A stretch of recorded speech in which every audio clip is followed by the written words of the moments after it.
بسم اللہ الرحمن الرحیم۔ السلام علیکم and welcome to my channel smart پنہانی اسٹار۔ امید کے ساتھ کہ آپ سب لوگ بالکل خیر خیریت سے ہوں گے، خوش باش ہوں گے۔ ایک نئی ویڈیو کے ساتھ ہانی حاضر ہے۔ سلطنت غوریہ۔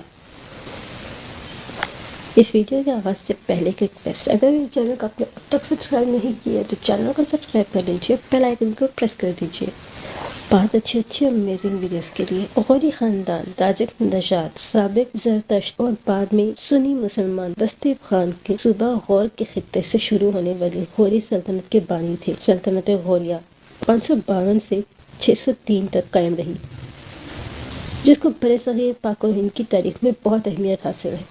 غوری خاندان کی اس حکومت کو تاریخ میں عالی شان حکومت بھی کہا جاتا ہے۔ غوری خاندان کی حکومت سلطنت غزنویہ کے خاتمے کے بعد قائم ہوئی تھی۔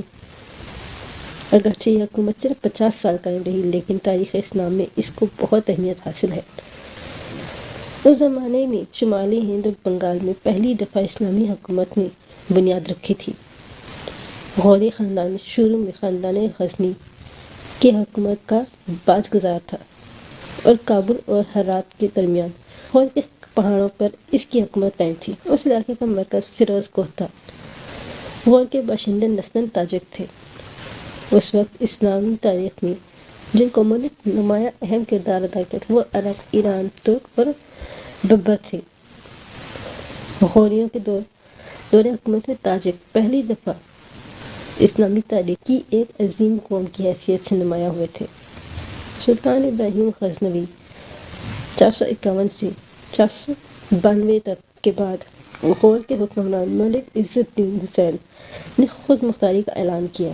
اس کے بعد اس کا بیٹا سیف الدین سوری حکمران ہوا۔ اس نے 512 سے 547 میں بہرام شاہ غزنوی کے زمانے میں غزنی پر حملہ کیا، شہر پر قبضہ کر لیا اور سلطان کا لقب اختیار کیا، لیکن بہرام شاہ نے جلد ہی غزنی کو دوبارہ اس سے چھین لیا اور سیف الدین کو قتل کروا دیا۔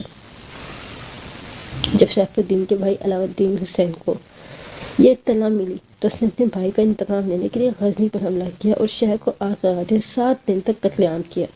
اس ظالمانہ اقدام پر وہ تاریخ میں علاؤ الدین جہاں سوز کے نام سے بھی جانا جاتا ہے۔ 551 میں علاؤ الدین جہاں سوز کا انتقال ہوا۔ غور کے علاقے میں اس وقت تک کرامتہ اور اسماعیلی فرقے بہت پر اثر تھے۔ علاؤ الدین بھی ان کا ہم عقیدہ تھا، لیکن جب اس کا بیٹا سیف الدین ثانی جو سنی عقیدے سے تھا تخت پر بیٹھا تو اس نے غور کے علاقے میں کرامتہ کا اثر ختم کر دیا۔ غور کے خاندان کی حقیقی اہمیت 2 بھائیوں غیاث الدین اور شہاب الدین غوری کے زمانے میں حاصل ہوئی تھی، جو سیف الدین ثانی کے جدازار بھائی تھے۔ سیف الدین کے انتقال کے بعد یک کے بعد دیگرے تخت نشین ہوئے تھے۔ غیاث الدین غوری نے سن 1173 میں غزنی کو مستقل طور پر فتح کیا اور شہاب الدین محمد غوری کو سلطان معزز الدین کے خطاب دے دیا اور تخت پہ بٹھا دیا۔ غیاث الدین نے اس دوران ہرات اور بلخ پر فتح حاصل کی۔ ہرات کو اپنے دارالحکومت بنایا۔ سلطان شہاب الدین غوری اگرچہ اپنے بھائی کا نائب تھا، لیکن اس نے غزنی پر ایک آزاد حکمران کی حیثیت سے حکومت کی اور پاکستان اور شمالی ہندوستان کو فتح کر کے تاریخ میں اہم اور مستقل مقام پیدا کیا۔ 598 میں اپنے بھائی کے قتل کے بعد پوری غوری سلطنت کا حکمران بن گیا۔ شہاب الدین نے اپنی فتوحات کا آغاز ملتان اور اوچھ شریف سے کیا۔ 1175 میں دونوں شہروں کو فتح کیا اور اس کے بعد 1179 میں پشاور، 1182 میں دیبل کو فتح کر کے غزنوی سلطنت کی حدود کو بحیرہ عرب کے ساحل تک بڑھا دیا۔ اس کے بعد شہاب الدین نے 1186 میں لاہور پر قبضہ کرنے کے لیے غزنوی خاندان کی حکومت کو ختم کر دیا۔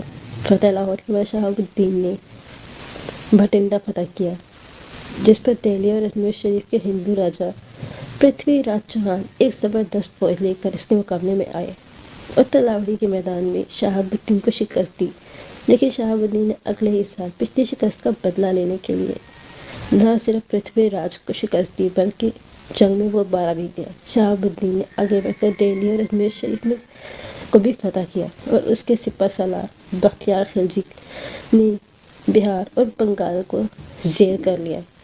یوں پورا شمالی ہندوستان اور پاکستان مسلمانوں کے قبضے میں آ گیا۔ شہاب الدین کے زمانے میں غیر مسلموں کی اکثریت نے اسلام قبول کیا۔ دریا جہلم اور سندھ کے میدان میں کھوکھر نامی ایک قوم آباد تھی، جن کے یہاں ایک مسلمان قیدی تھا۔ اس مسلمان قیدی کی تبلیغ کی وجہ سے پورا قبیلہ مسلمان ہو گیا۔ پاکستان میں بلوچستان کے پہاڑی علاقوں میں پٹھان اسی زمانے میں اسلام لائے تھے۔ اس تمام مدت میں شہاب الدین محمد غوری کا بھائی غیاث الدین ہرات پر حکومت کرتا رہا۔ اس نے ہرات شہر کو بہت ترقی دی، وہاں ایک شاندار جامع مسجد تعمیر کروائی جو آج بھی موجود ہے اور شہر ہرات کی سب سے اہم اور بڑی عمارت ہے۔